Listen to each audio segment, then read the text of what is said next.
Hello, everyone, and welcome to episode number 42 of the Unofficial Rogue Company podcast, Broguecast.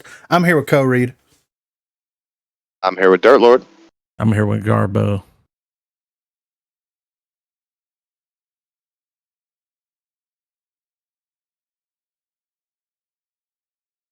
I'm muted. No. Oh. I didn't know. I was like, thought I was muted. I'm sorry. We promise he's here.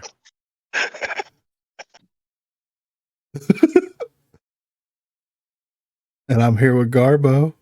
Must be doing something. Might as well just leave it in.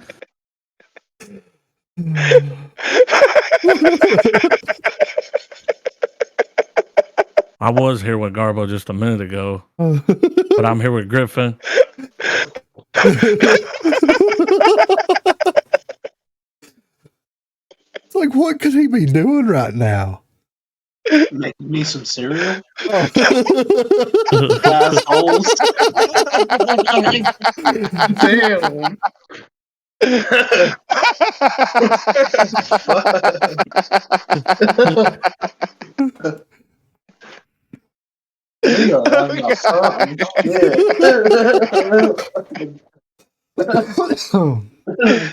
I can't praise you.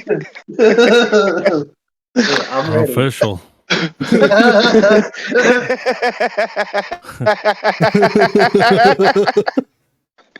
I'm sweating, dude. I'm live and rolling tears.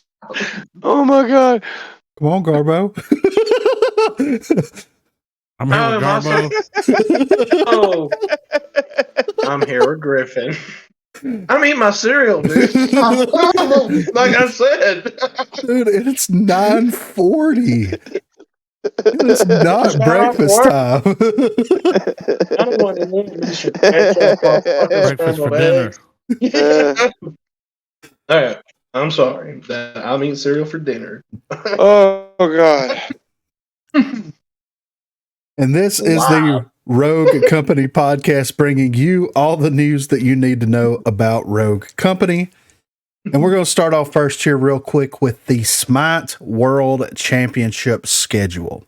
Now, historically, I'd say the past 3, 4, maybe 5 years, every time they do the Smite World Championship, they always do this thing called the Hi-Rez Showcase, something that we've talked about on the Broguecast before. And normally, this is kind of a celebration of what Hi-Rez is all about, normally.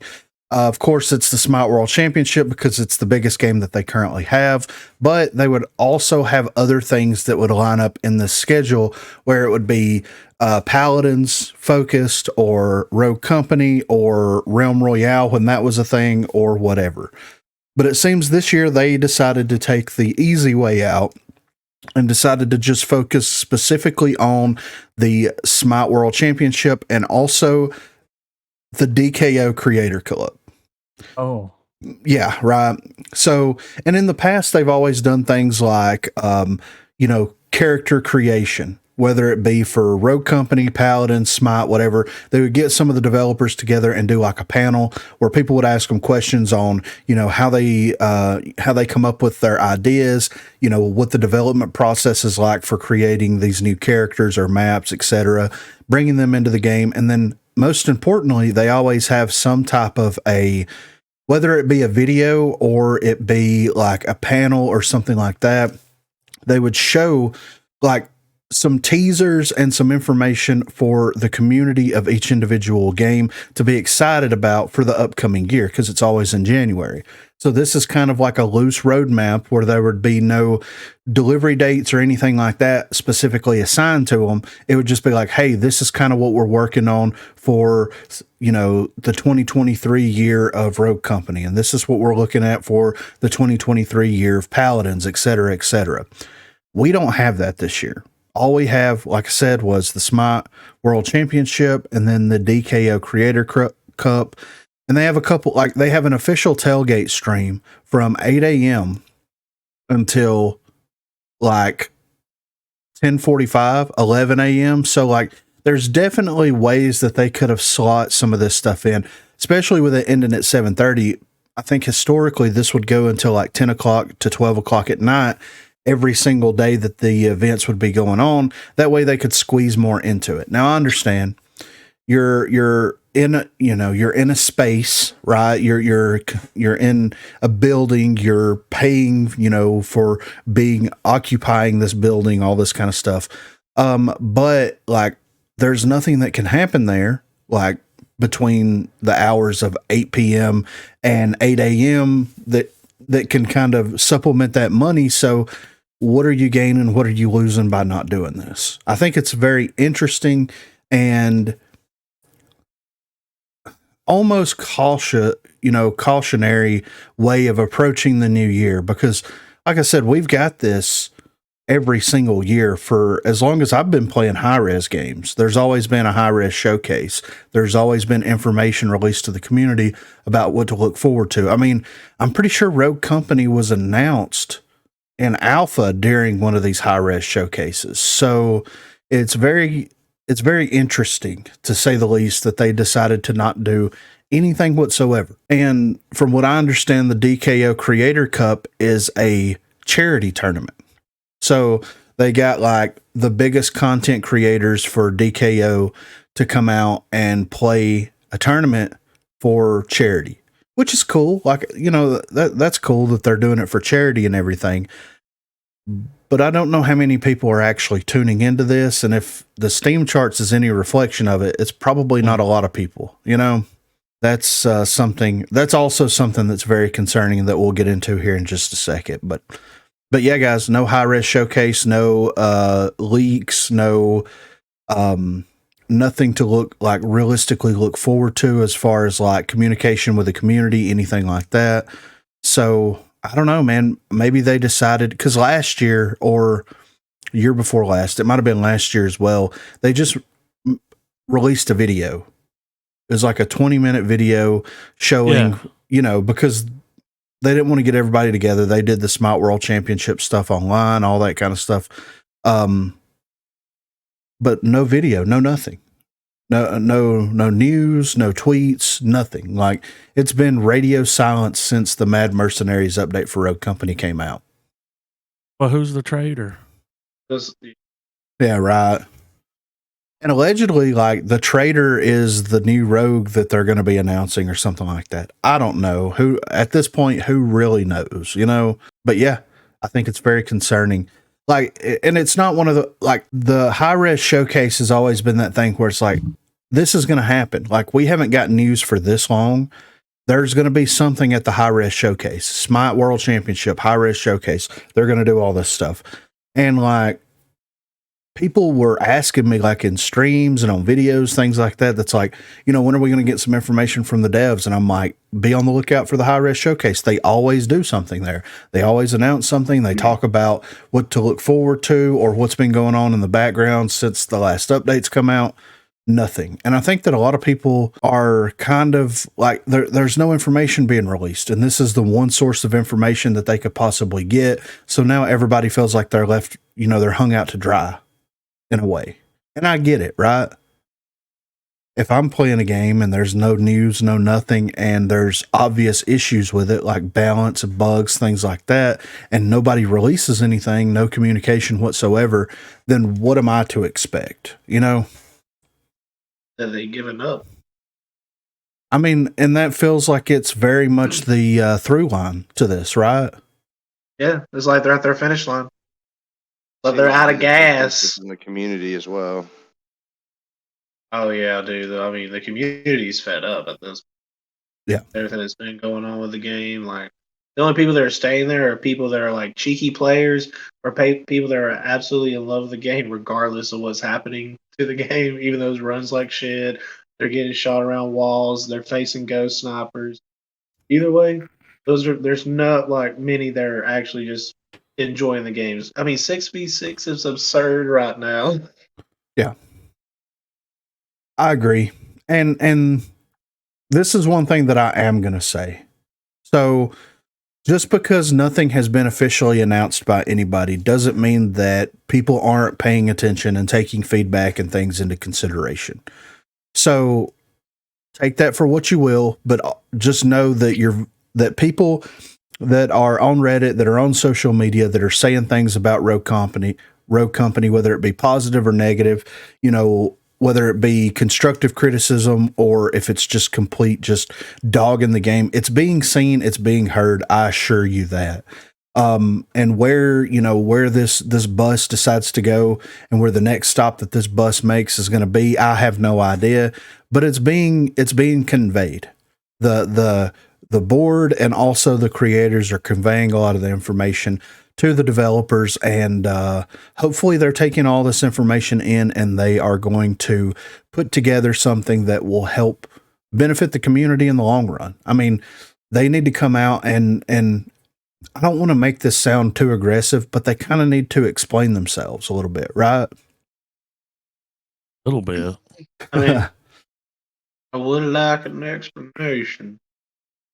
I mean, it wouldn't hurt anything for somebody to come out and say, hey, this is what's been going on.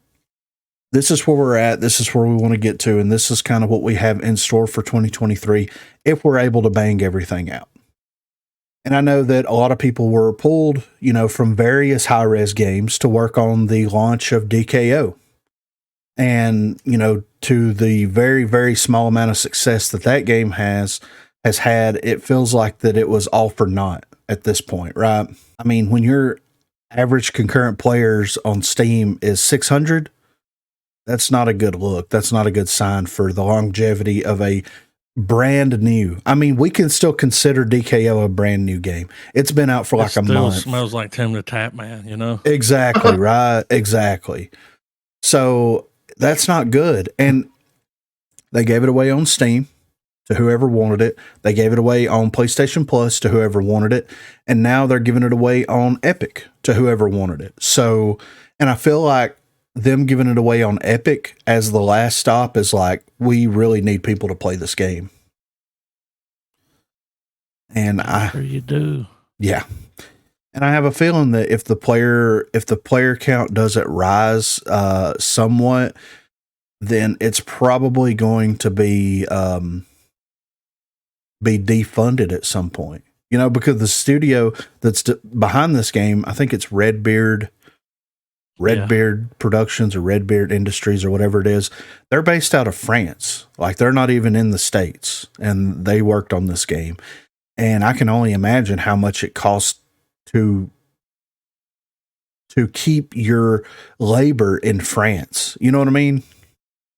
So, and they kind of, I understand it's a Smite spinoff and all that stuff, but like, they kind of shot themselves in the foot with that, because it's like they're trying to build off of the popularity of Smite. Smite's already kind of its niche thing with it being a MOBA. And then they're like, well, we can build off of it by using the gods from Smite to be like a 3D Smash clone. If they would have just developed a whole new property around that same premise, it might have got legs a little bit quicker. Because like, even though Smite is successful now, it wasn't always super successful. You know what I mean? Like, there's a lot of work that's gone into making the game successful. So some people still have a bad taste in their mouth about when Smite wasn't that great. And then you're also on top of that going to appeal to an even more niche market with an even smaller player base that has options that are limited. I will say that, but it is what it is at the end of the day. All right, so next up here, this is something that I wanted to bring up before we got into the community section, but Rogue Battles. So Rogue Battles is weekly and monthly tournaments and seasonal invitationals for Rogue Company. And this is kind of filled the void that the RCCS left whenever that was dissolved. And it took a little bit of time for Rogue Battles to kind of like become like a thing, of course, because, you have to have the people behind it. You have to have the money behind it. You have to have organization. You have to have a systems put in place for everything. It did take a little bit of time, but from what I understand, they are currently running several tournaments. And if we look at this, they have bi-weekly tournaments that start weeknights at 6 p.m. Pacific time. So on Mondays, they do a 4v4 Pro Mod tournament. On Tuesdays, they do Trio Strikeout. On Wednesdays, they do 2v2 Pistols. Thursdays, they do 4v4 Variant. And on Fridays, they do 1v1 Snipers. Then if we come over here and look at the community update that they released on January the 8th, they explain that they're working on early stages of phase 1 with more updates as they make progress. So currently what they're working on are Rogue Battle Elo's website, which will have stat trackers, matches, prize winnings, etc. on there, and also the Rogue Battles Masters event that will be in Las Vegas for the spring/summer LAN event. So I think that that's very interesting that they are getting their resources together in order to release or in order to put a LAN together, a in-person LAN event where that's going to be taking place in, it looks like Las Vegas. Because if we look at this tweet here, it says there are many asking about the 6-team LAN we're working on. Some excited, some who doubt. This is very real and initial talks have already started. We sit at the table with the HyperX Arena team and staff next week. A lot of time, preparation, and funding goes into making one LAN happen this year. When the time comes, an official announcement will come from us in HyperX Arena Las Vegas. You'll be able to see the event on their website too. We'll continue to update you as we make progress on making this one LAN happen this year. Also, before anyone asks, again, no, we're not RCCS. We're here in Rogue Company and we're working passionately. Vision, focus, actions. So, I mean, it didn't take as long as I thought it would for someone to start like organizing and creating more tournaments for Rogue Company. I thought that there would be a lull and we probably wouldn't start getting this stuff until after the beginning of the year.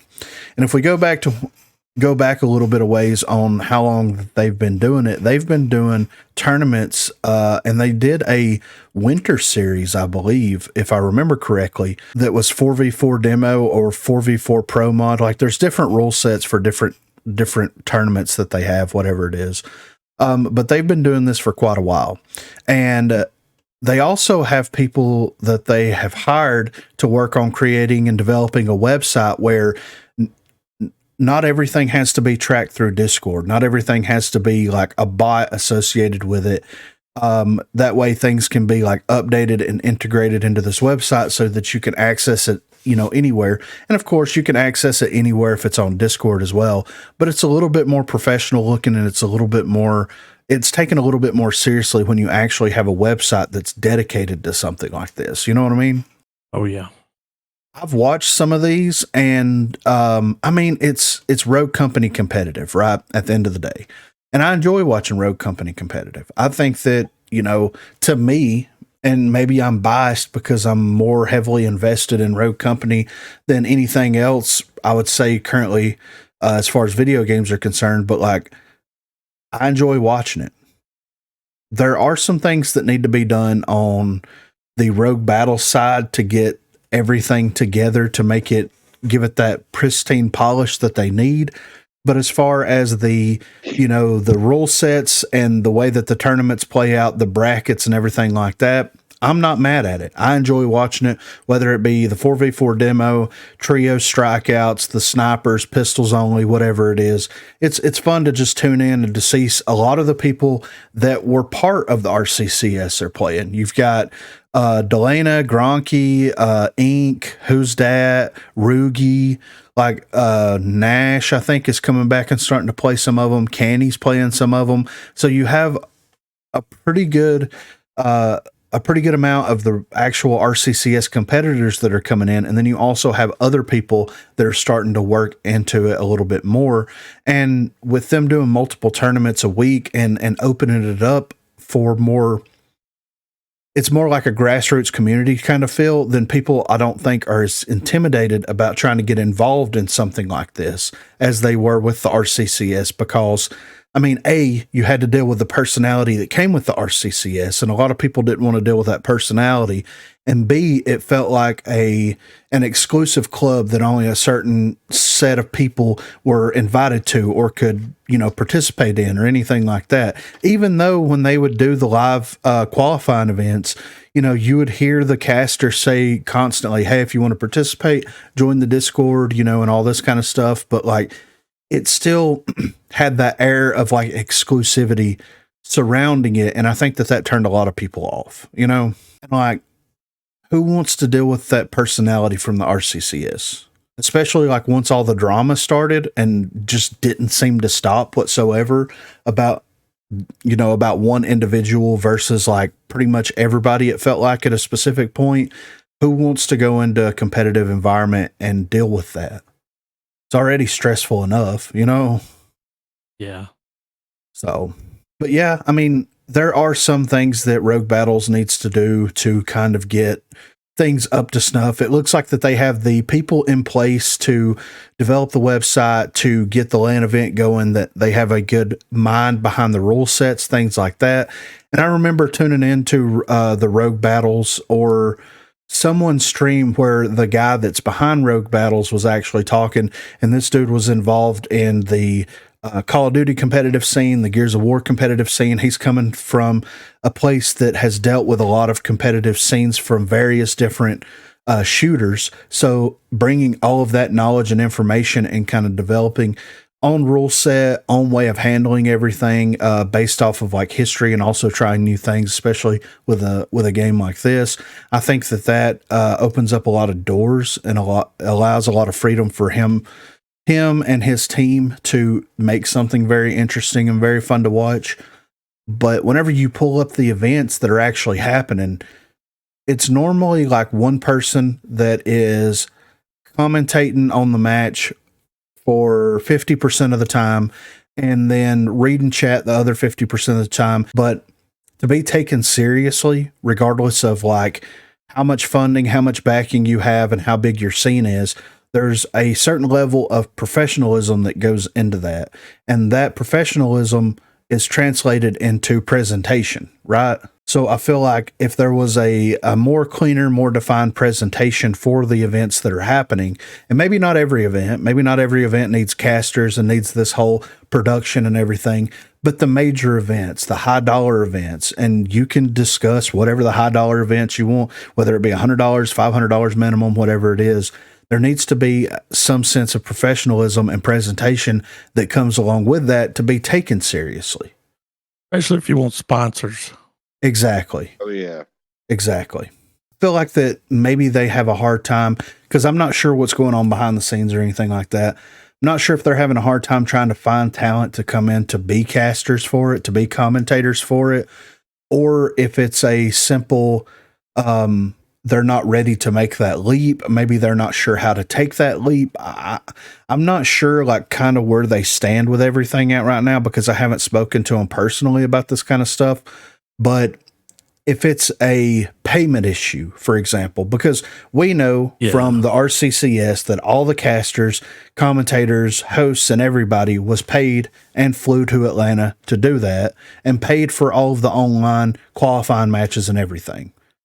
But this is a perfect opportunity for people that have never been a commentator or that are trying to get their feet wet. I mean, it's going to give you experience to do it, and it's also going to give you something to put on a resume if you're trying to get into other esports outlets, right? So I don't think it would be as much of a problem to try to find people to do it as it would be to get everything set up on the production side of it. You're going to have either one person dedicated to the production side of it, or you're going to have one of the casters be involved in the production side of it that is switching scenes, doing commentary, the whole 9 yards, doing all the production and the commentary, which can be done. Like with technology now, it absolutely can be done if you find the right person that's dedicated to do something like that. And who knows? I mean, if this is going to continue this way, and I saw somewhere that like the LAN event was going to be like a $10,000 or $12,000 LAN event, maybe even more than that. That's a pretty good chunk of change. I mean, that's right there with what a lot of the RCCS and also the CMG tournaments for Rogue Company were. So I think that if they polish everything off the way that it needs to be polished, that Rogue Battles can be taken seriously as like the Rogue Company, esports, the Rogue Company tournament, place to go for tournaments and things like that. They could do some good things, right? Yeah. Hope so. It's amazing that there's no drama. I know, right? Exactly. No issues. Yeah. People playing games, having a good time. Yeah. Well, I mean, to look at it like this, there's a difference between being the person that's like behind the scenes running the show, that's setting the standard for everybody, that's being professional, that's maintaining a good separation between the players and also, what's going on behind the scenes. Once that wall is broken down to where you have competitors that are talking, behind the scenes to the person that's putting the show on about, well, I don't want to play with this person. Can we stir some shit up over here so that I don't have to play with this person anymore and you get me a new person to play with? Like, that's not the responsibility of the person that's putting everything together and putting everything on. Like, that's your shit. You figure it out. If y'all have a problem, then y'all deal with it like adults. We're not children here, right? Well, I mean, some of us are. Some people involved in the competitive scene are children for sure, like under 18. But yeah, it's amazing what that separation, that wall can do for you.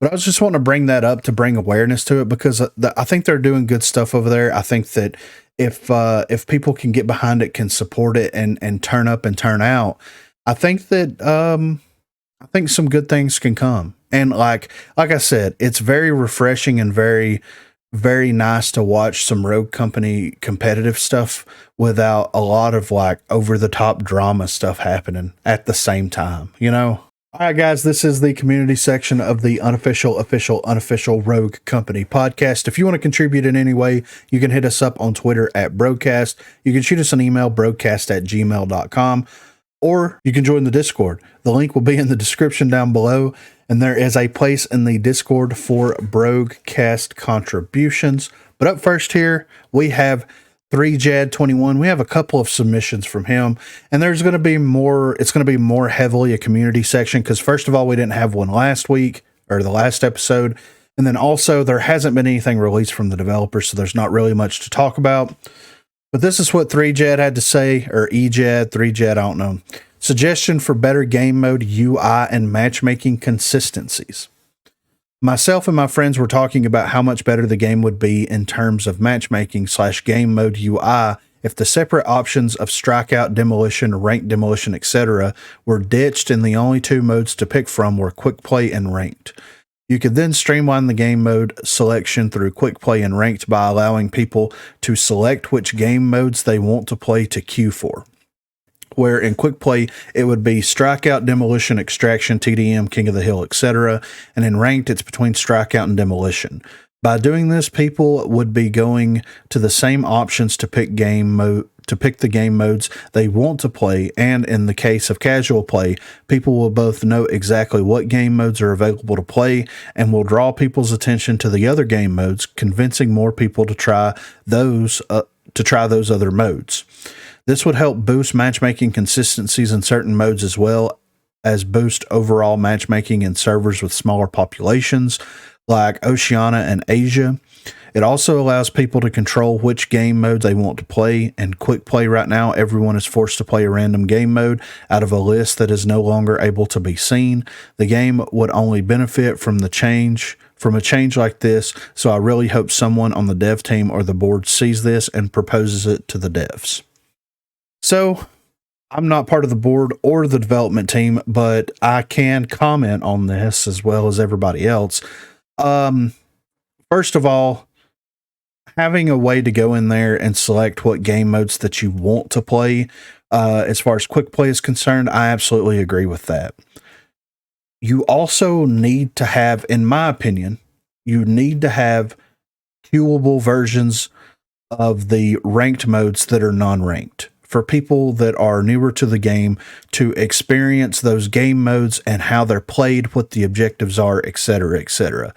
If you go into like a quick play, even if you untick everything for quick play except for demolition, for example, then how many people do you think that once this feature is announced is going to go in there and they're going to untick demolition and any single life game modes because they don't enjoy playing those and then forget about it altogether? You know, whenever you go to the game mode selection screen, you are reminded that quick play exists, 6v6 exists, demolition queue, strikeout queue, and then the 2 ranked queues. If you hide this behind another screen that you have to go into to access to select what modes that you want, how quickly do you think people will forget that there's other game modes in the game? Because when I played Call of Duty, like one of the last Call of Duty games that I played that had this same feature in it, I would just, after a certain point, I would just load into the game and just press Q and not even think about what game modes I have selected and what it's going to throw us into, anything like that, until I'm like, why am I only seeing the same game mode? Oh, the last time I played, I only wanted to play this specific game mode, and I forgot to go back and retick everything. You know, that's just kind of where I stand with it. What do you guys think? Well, we had talked about that, you know, having a way to pick what modes you want to play, but I see what you're saying. Like, yeah, I don't know if it would help or change anything. Yeah, with the matchmaking, because then no, demolition would just be empty. Exactly. And I think that, like, for quick play, I absolutely think that this is something that should exist. I think quick play should be the way that you go in there and you're like, hey, these are the game modes that I like to play. Even if you wanted to include strikeout and demolition in that pool of game modes to play, then I'm fine with that. But we still need an individual non-ranked version of the 2 ranked versions of the game or of the game modes so that people can experience those. Because, like, if that, I don't want to have to play rank to play demolition. Exactly. Yeah. Exactly. I mean, people should be able to go to demolition to practice for rank and for just people to, like you said, just to get a taste of it. Like, people shouldn't have to go to like a training room or play quick play and hope they get demolition. Right. And maybe here's a better idea. Maybe put strikeout and demolition in quick play.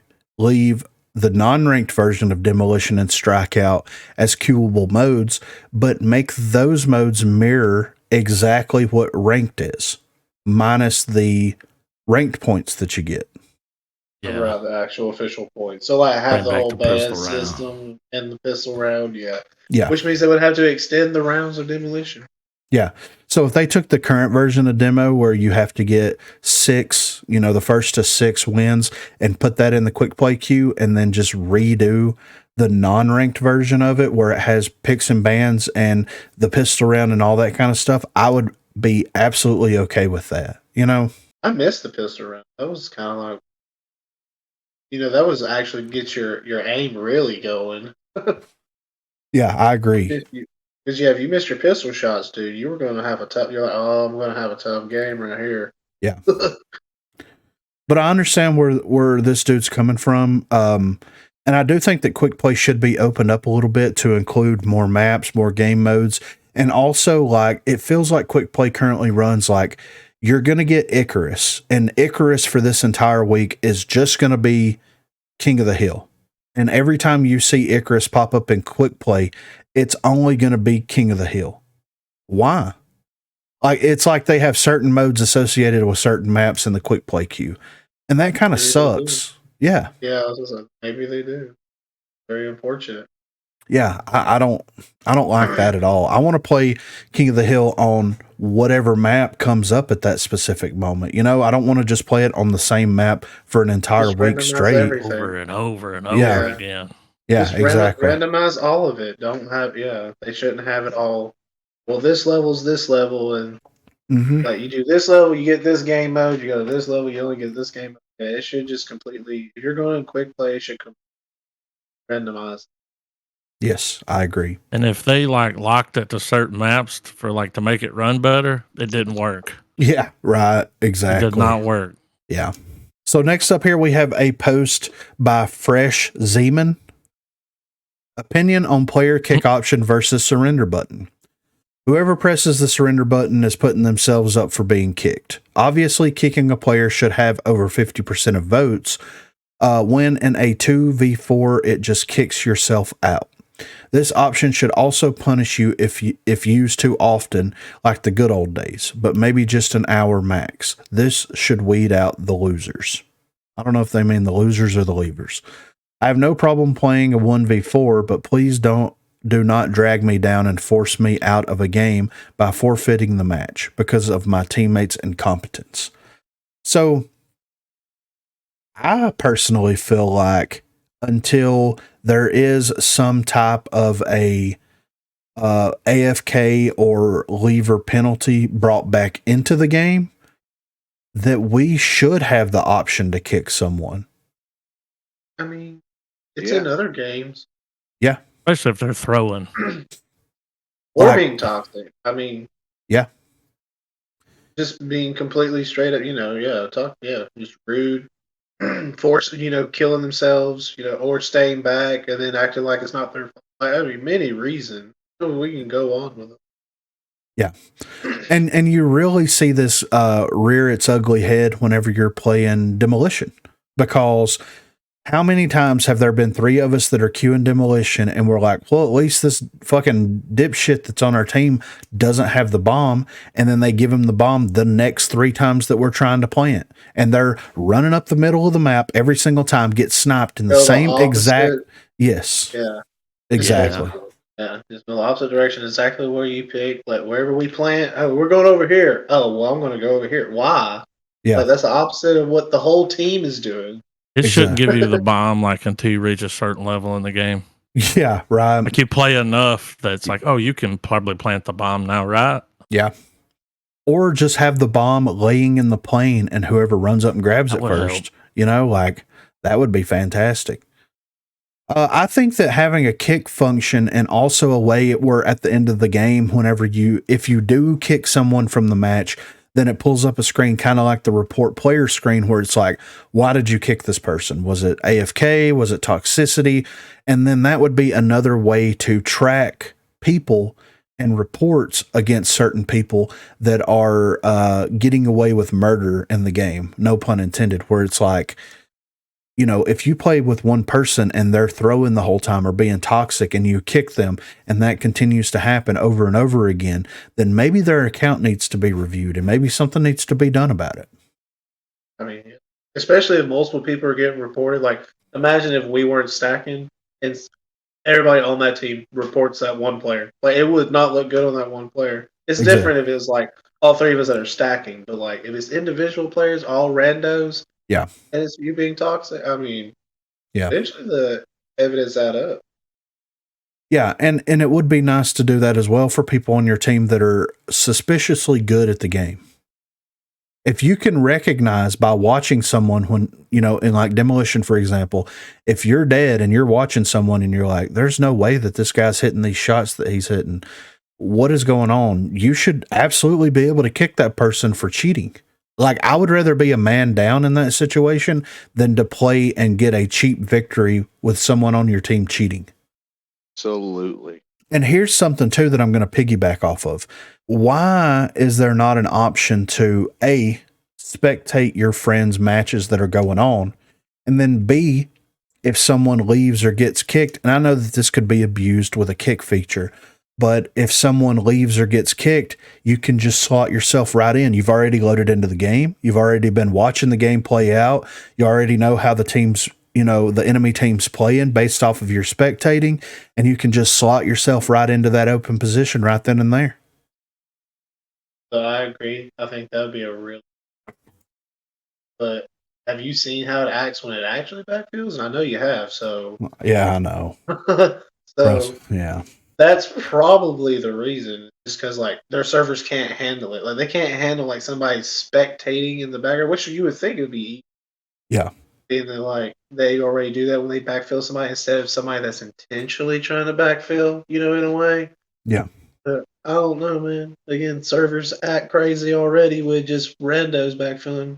So next up, we have a post here by Ghost of Slicksville or Slickville. Suggestion: customizable scoreboards per player.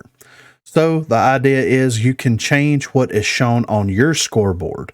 You'd still be locked to the default number of 6 stats per scoreboard.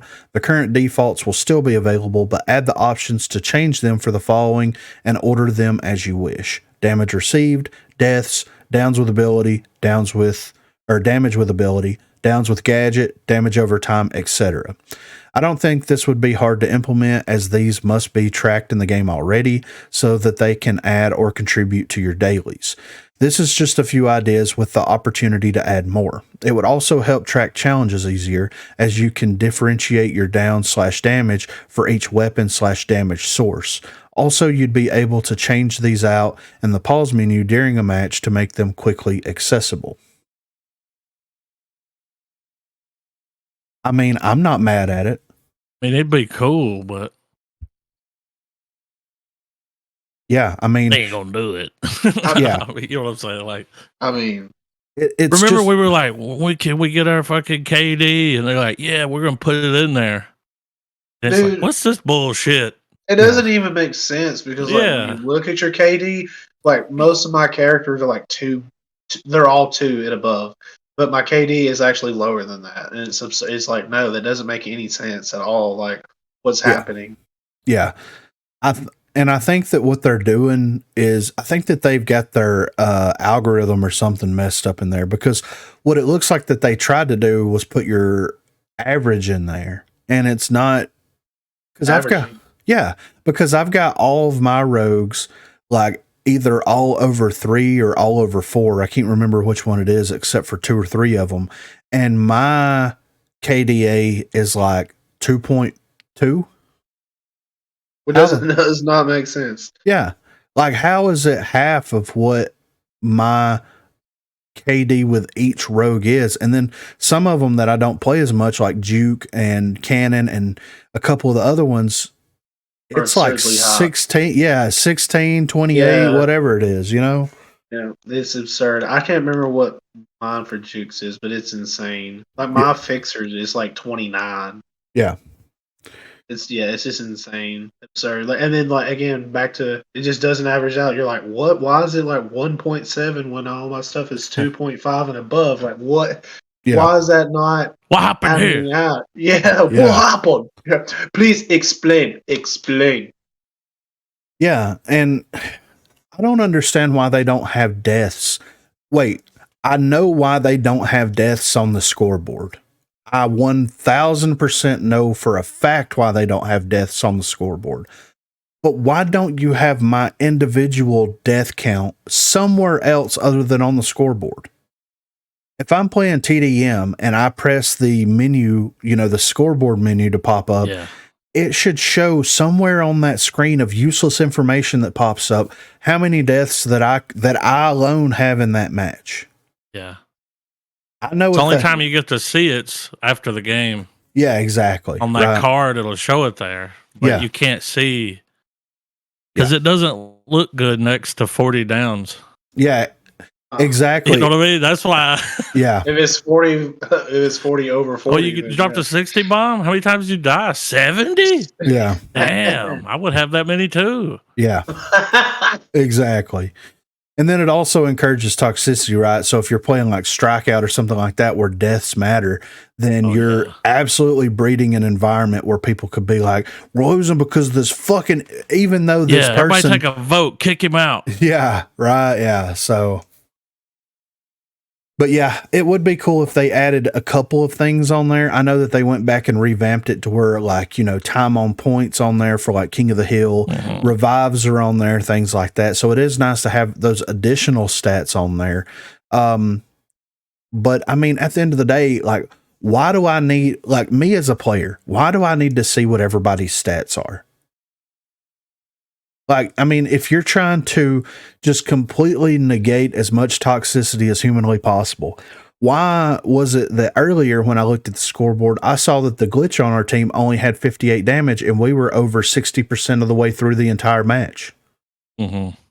I mean, if I wanted to get on there and yell at him, I feel like I would be Yeah. very justifiable in that yelling. You know what I mean? Like, so yeah, I think that they should just do away with the scoreboard as it is, and whenever you press the scoreboard button or menu, then it should have your personal stats on there. And maybe here's an idea, and I know that Exiled contributed this to the broadcast a while back, and this is something that escaped my mind. Why isn't there a damage counter on there for your post-death damage? So this is something like Paladins has it, Apex has it, where I should be able to pull up the scoreboard now and to see what I was damaged from and how much damage it did to my character. That way I can see exactly like, oh, I got hit with a grenade. The comparison. Instead of being Yes. like, how? Yeah. What happened? Yeah. Like, oh, grenade. Yeah. Didn't hear it, didn't see it. Yeah.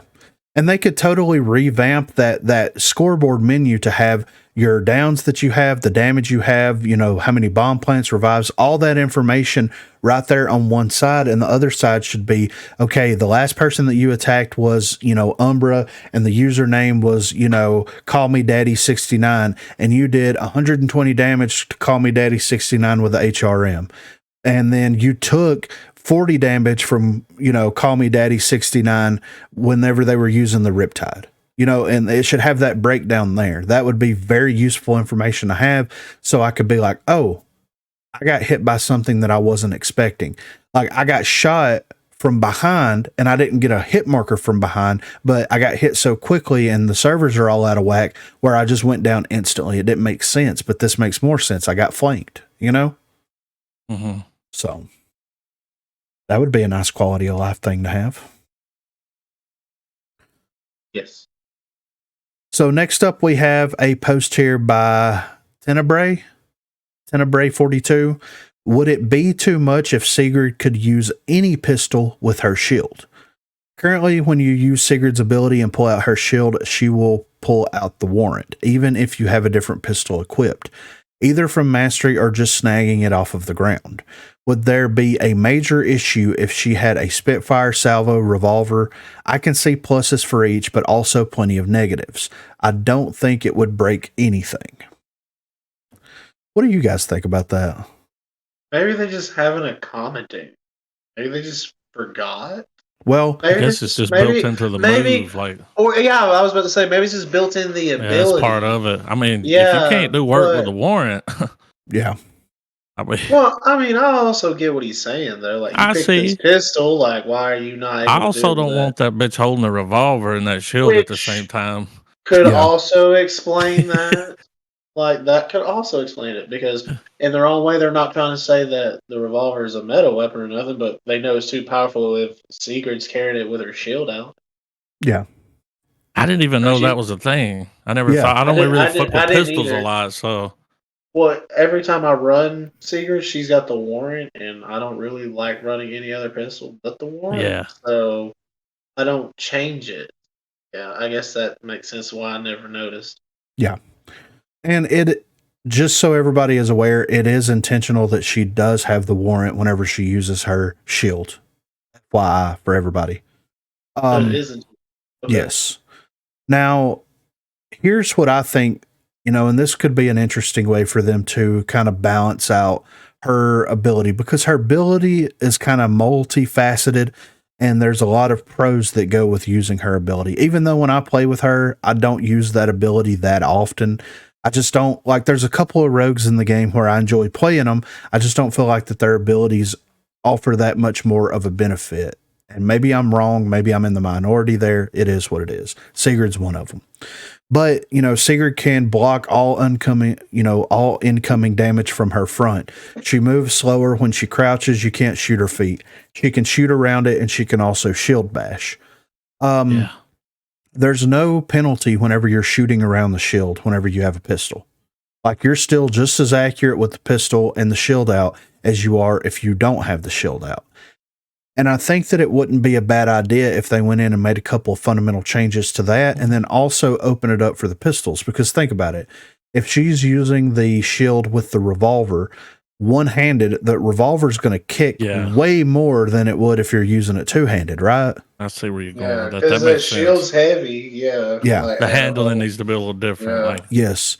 And there needs to be drawbacks to using pistols while you're using your shield. It shouldn't be an automatic laser beam like it currently is whenever you have the shield out. And each weapon should have a different positive and also a different negative. The revolver should still be accurate and hit hard like it does, but it should have a significantly more recoil that's associated with it by shooting it one-handed. The Spitfire is an automatic pistol. You have to know that the recoil on that thing is going to be all over the place if you're using it one-handed. You see what I mean? So, yeah. So there should be positives and negatives to being able to use different pistols with it. And I think that we're getting to a point now to where there's some rogues, much like Fixer, that deserve to be reworked a little bit, especially since the person that created these rogues are no longer with Hi-Rez and First Watch Games. And the majority of them stem from one individual that was very proud of a lot of the rogues that he put into the game. And I think that it wouldn't hurt to revisit some of those and make them a little bit more viable and make a little bit more sense while you're using those rogues. That's all I'm going to say. Some of the best rogues and most fun rogues to play, in my opinion, as far as like personality, weapon set, and gadget set, but their abilities are just very, very lacking in a huge way. And I can name 3 of them right off the top of my head. Mac, Cannon, and Sigrid. All designed by the same person. Yeah. That is no longer with the company. So next up, we have a post here by Reflect. Too many games are being ruined by quitters. The quitting games needs to be addressed by Hi-Rez. Backfill has never worked in games of 6v6 or less. It works better in larger games, for example, 16 versus 16 plus. I've played 4 games tonight, and every single one of them have had someone quit. The penalty for quitting either needs to come back with increased harshness or get rid of backfill and force the quitters to rejoin the same game, like it was early on in this game's development. Forcing rejoin would allow those who DC'd or crashed time to get back into their game. I'm sure that they'd like that option that was taken away from us. Either way, something needs to be changed. 4 games in a row with a teammate leaving early in the first round is not sustainable. I'm pretty certain I'm not the only one experiencing this, and if it continues, will lead to more people leaving the player base. That's how we spent our Friday night, remember? Yeah, I know, right? Just every other game, almost every game, they just start leaving. Once they started losing, it was like, okay. Yeah. And that happened multiple back-to-back games. Yeah. Well, whenever they announced the backfill system and that they were, creating a new way to address the levers and AFK, things like that, and they announced this, I knew right then and there that this wasn't a fix for anything. This was just going to make the situation that much worse. And that's why I've been so vocal against the backfill system, because it hasn't realistically done anything positive for the game. It either doesn't work. When it does work, you get astronomical hitching and lag spikes whenever those people join and select a rogue. A lot of the times, if someone backfills, they're going to say, screw this, I don't want to backfill, and they're going to leave. So then you have to go through the whole process over again. That's if they decide to backfill the game, which the metric in order to backfill games seems to be non-existent at this point, because sometimes you won't have anybody backfill and a person left in the first round, or somebody will leave on the last round, and before the round's over, they're already backfilling, and the team that's ahead is already winning the game. So it doesn't have any rhyme or reason to it whatsoever. It feels like it just does whatever it wants to do whenever it wants to do it. And I've solo queued quite frequently, over the past month, 2 months, something like that. And the entire time backfill's been in the game, I've backfilled into a game, I would say maybe 5 times at the most. I've never backfilled into a game. Yeah. It's never happened.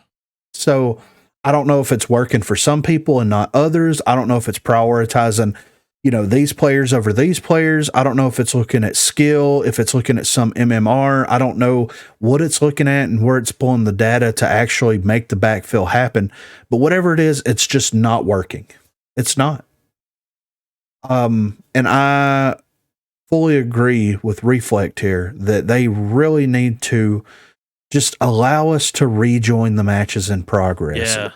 And then if someone leaves the game, then give them the deserter penalty and force them in game time to wait until that penalty's out before they queue into a game. Because either A, that person leaves the game, they get the deserter penalty, they say screw the game and they move on and play something else. They may not come back to Rogue, they may come back to Rogue, you don't know.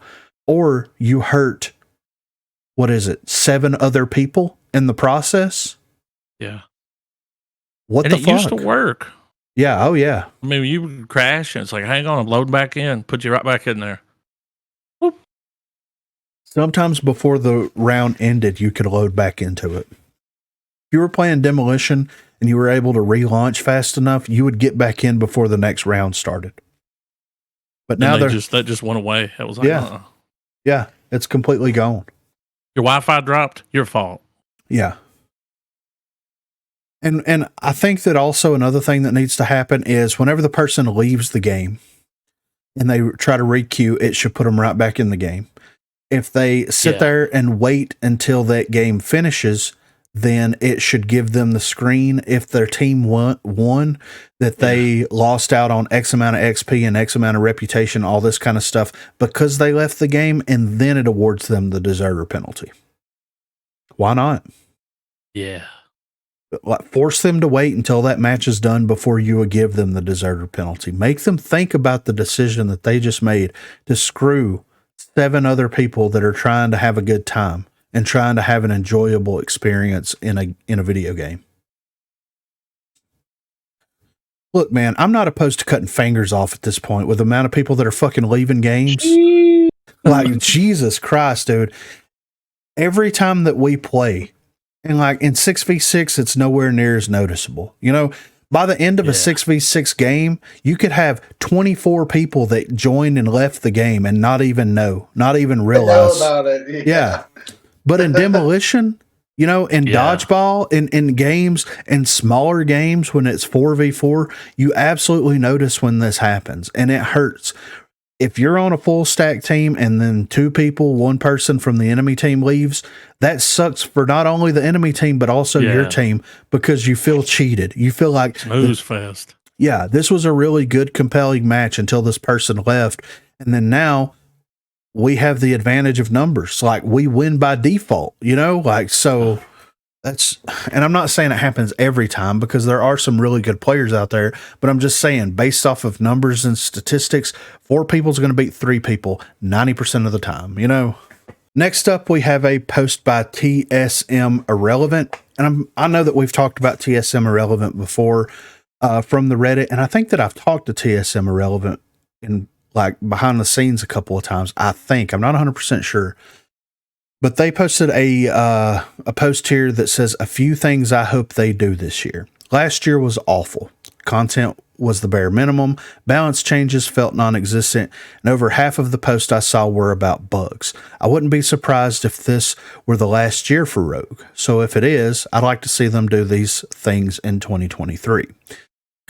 Number 1, consistent content, new maps, events, more detailed cosmetics, and something I'd like them to add is shop exclusive mythic wraps that you can purchase directly with Rogue books. Also, 3 to 4 unique rogues each that are each in different classes. Number 2, notable balance changes.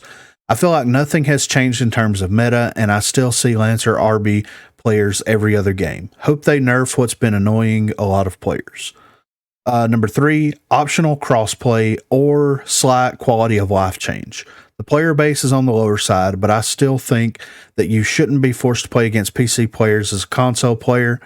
You should be able to disable it, but I think crossplay between different consoles should still be allowed, of course. Number 4, noticeable bug fixes. Not really much else to say here. Number 5, communication with your players. I've seen the mod of this sub do a Q&A recently, so it's a step in the right direction. Hopefully, we see more of it. So I would agree with about 50% of these things here. I think consistent content would be a nice change, even if it's not like a flood of maps of rogues, things like that.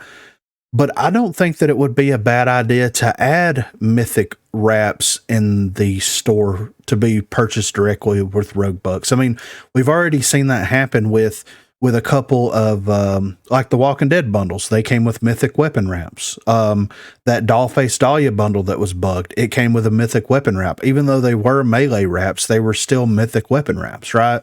So I don't think it would hurt anything to put mythic weapon wraps in the shop. I mean, it's gonna be a guaranteed seller, right?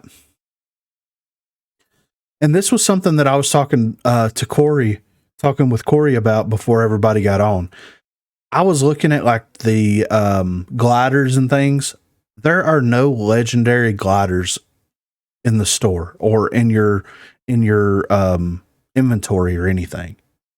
Epic is the highest glider or jetpack or hoverboard that you have access to. I would like to see some legendary ones. I would like to see some mythic ones. I would like to see some mythic ones that allowed you to, I don't know, do in-air emotes while you're flying in or something. Yeah. That'd be cool. Yeah. I mean, I don't think it would be Anvil too hard. dropping in on an anvil shield with wings. Yeah, exactly. Right. Something Like- extra. Yeah. Something light though. Yeah. So, yeah.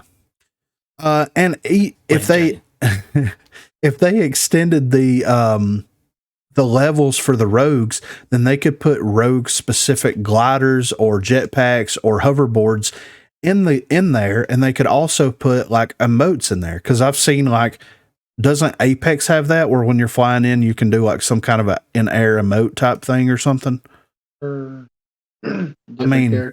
Different one. Exactly. I mean, and most of them are all based off of some of their abilities that they have, right? Because I know, Yes. The jetpack chick that she goes up and does the salute. yeah.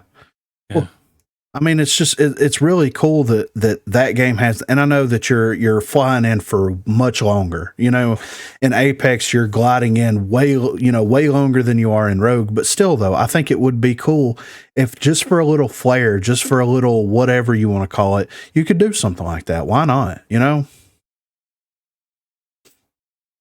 For noticeable balance changes, I feel like 2023 is going to be the year of adjustment. I'm going to say it right now. Ooh. Yeah, exactly. I feel like 2023 is going to be the year of reevaluating some of the weapons, perks, game modes, maps, things like that in the game. I think that things have been so stale and stagnated for so long, and there's been many people that have been involved in the development of Rogue Company. And this is something that I've always said for the last couple of episodes that we've done. Rogue Company lacks a direction. It lacks a true definition of what the game is, whether it's going to be a tactical shooter or an arcade run and gun type shooter. I think that idea is going to be more firmly established this year, and I think that this is going to be the year. Yeah. I'll tell you what it's not going to be, and that's a BR. Yeah, exactly. Right. Thank God. Yeah. Premier Lord. mode. Enough of those. Yeah. I would be so happy if they just took that out of quick play. Yeah. But Yeah. Give it its own playlist for the people who like it. Yeah. For is there 43 anybody that people like that it? play it. I mean, everybody that plays it hates it. We're taking up server room here, folks. Mm-hmm. We can save it right there. We just took that game out. Now, there might be something with that perk system. Yeah. That's kind of cool. Yeah. But that's it.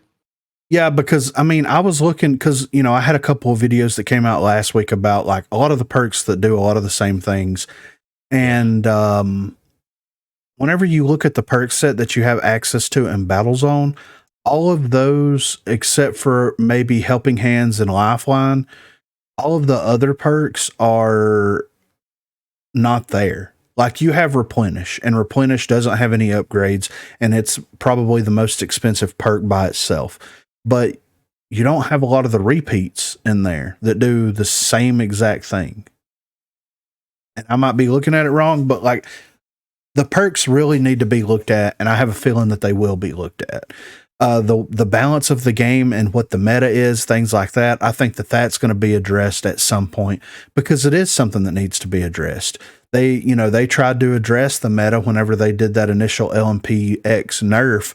That wasn't really a nerf. Like, it still does work. It is a little different than it used to be, but it's been so long since that change has happened that it's still a viable. Yeah, it's still a viable weapon at this point. So I think 2023 for Rogue is going to be the year of adjustments. And I'm excited for it. I'm here for it. That's what it needs, Mm-hmm. Crazy idea when it comes to Battlezone. Like, if Hi-Rez is just set on keeping battle in a thing, they've shown that they'll take intellectual properties, make other games. Want to make a battle royal type game? It would be great if you take the Rogue Company characters, develop a separate game, larger maps, a little bit different play style, and just develop story within both games. Yeah, I bet you can get people that like both to play Respawn both. did that. I mean, shit. Yeah. Easy peasy. Yeah, I mean, Realm Royale was an offspring of Paladins. Yeah. Whenever they released Realm Royale, it was called Paladins Battlegrounds. And you couldn't play it unless you used the Paladins launcher to launch into that game.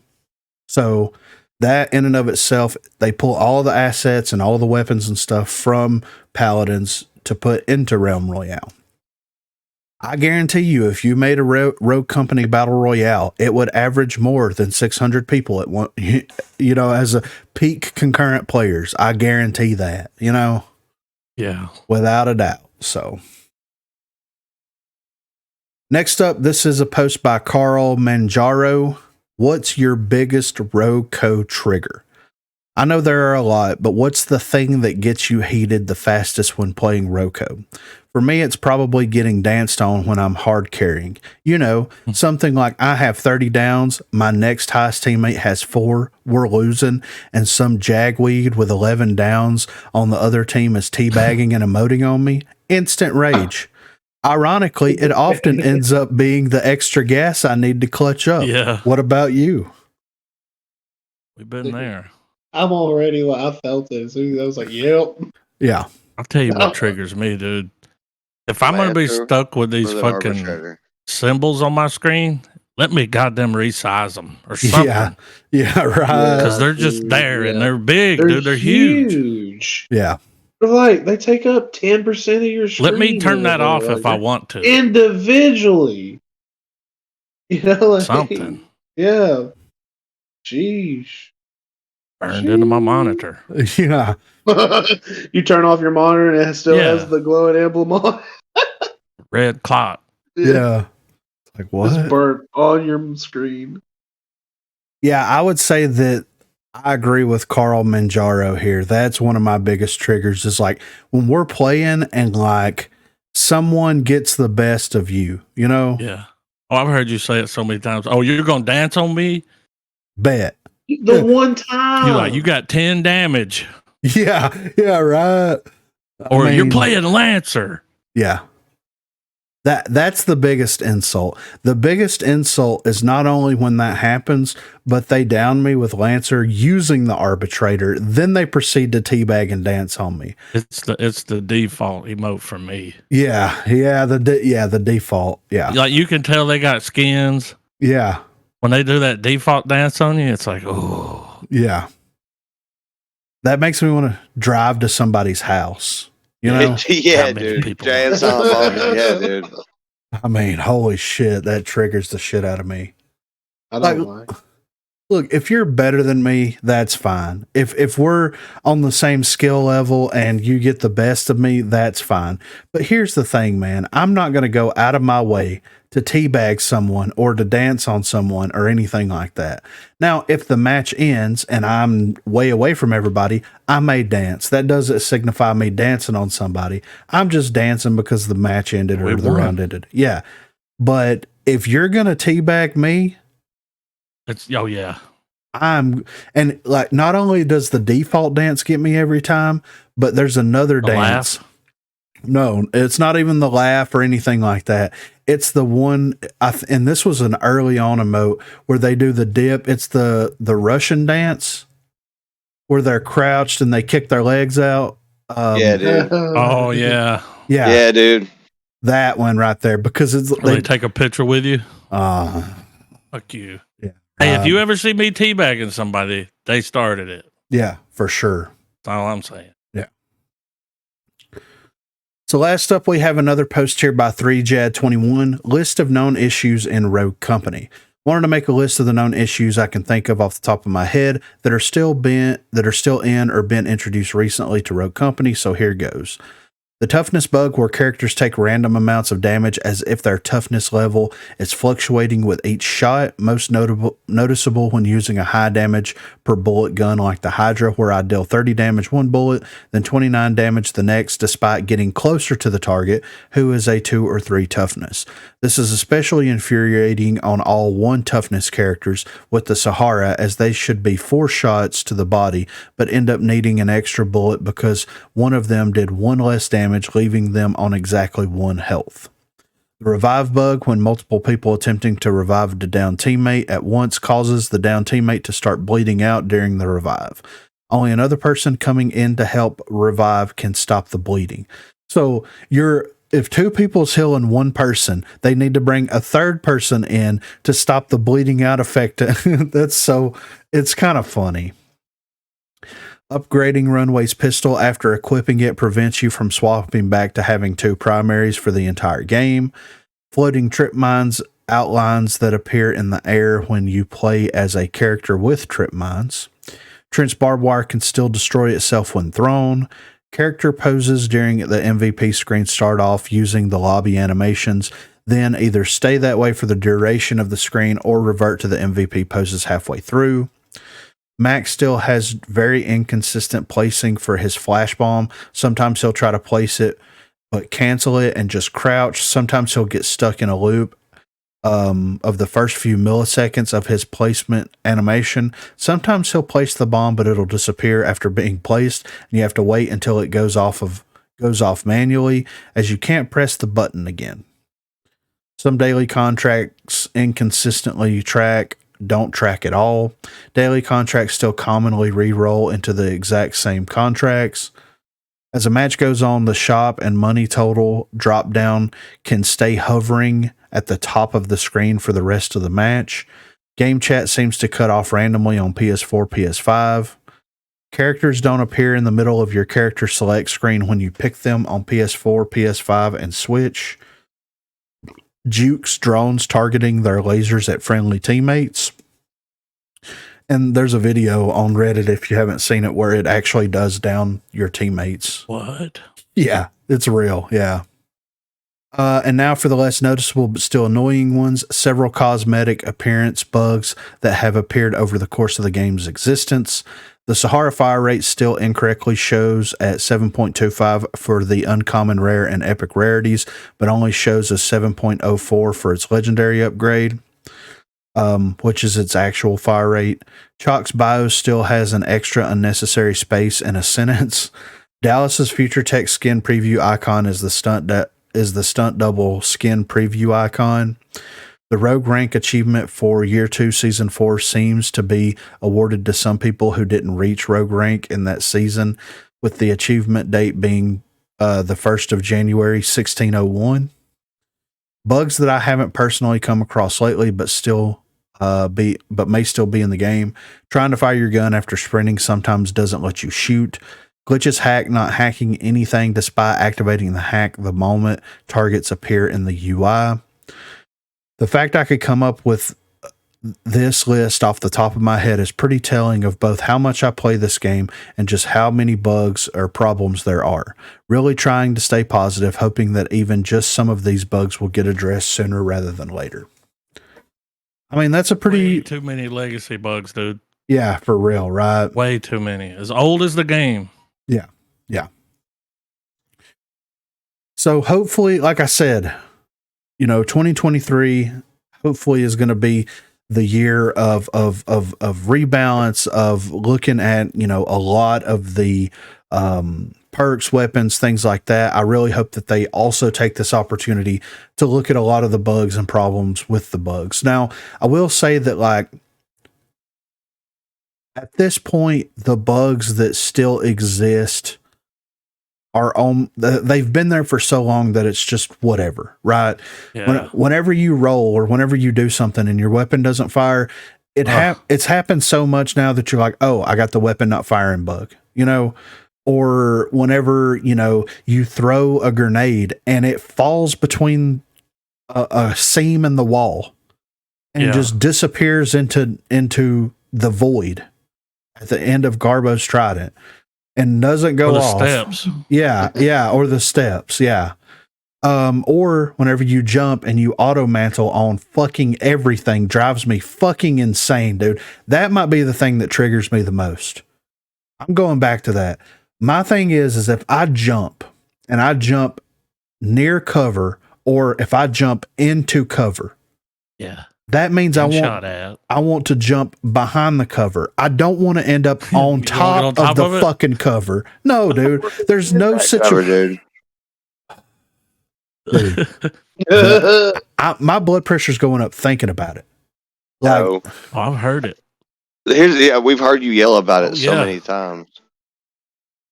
The same with what Homeboy was saying with fucking teabagging and stuff. You're like, oh, you've got 6 kills, you son of a bitch. Yeah.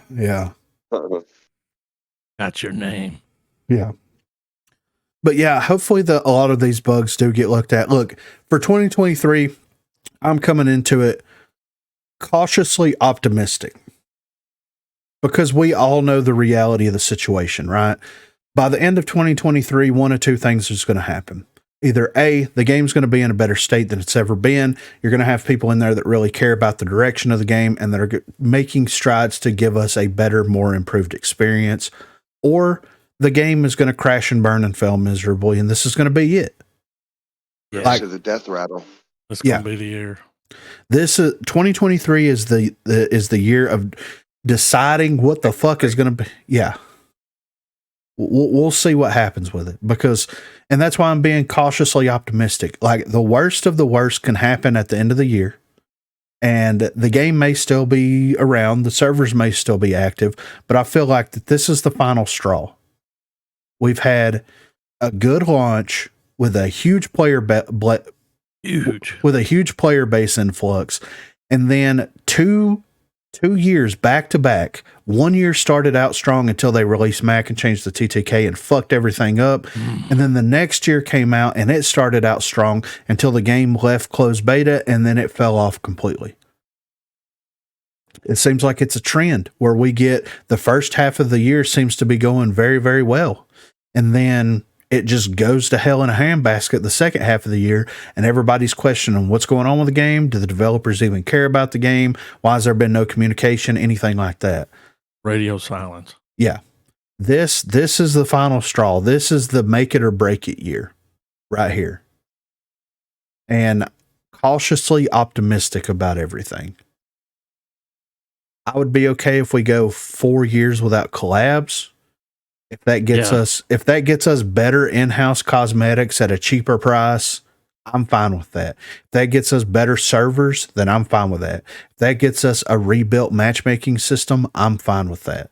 I don't need a Ninja Turtles crossover to make me spend unnecessary money on a game when it barely functions. But I will buy some Ninja Turtle shit. I mean, I'm not saying that I won't, but still. Dude, I went to their Twitter today just to see if they've said anything, Yeah. No. Nothing, but it would have been cool if they had put a statement out that was like, look, we're not going to do a showcase this year. We're focusing on the game. Yeah. Like, yep. Come on. There needs to be some type of communication for sure. So I'm being cautiously optimistic, and that's where I stand. I mean, either Broguecast is going to end at a certain point and we'll start a whole new podcast talking about something else, or it'll continue on.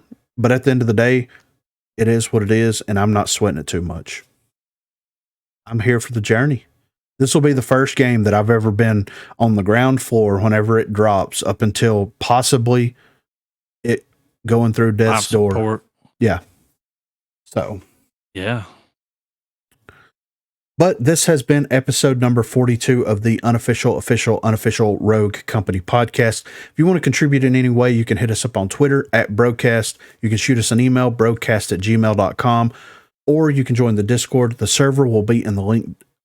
The server will be in the description down below. There is a section called Broguecast Contributions, so please feel free to drop that stuff in there. But for this episode, I'm here with Co Reed. Dirt Lord. I'm here with Garbo. And I'm here with Griffin. And thank you guys so much for listening. Thank you guys so much for watching. And we will catch you guys on the next episode. Have a good one, guys.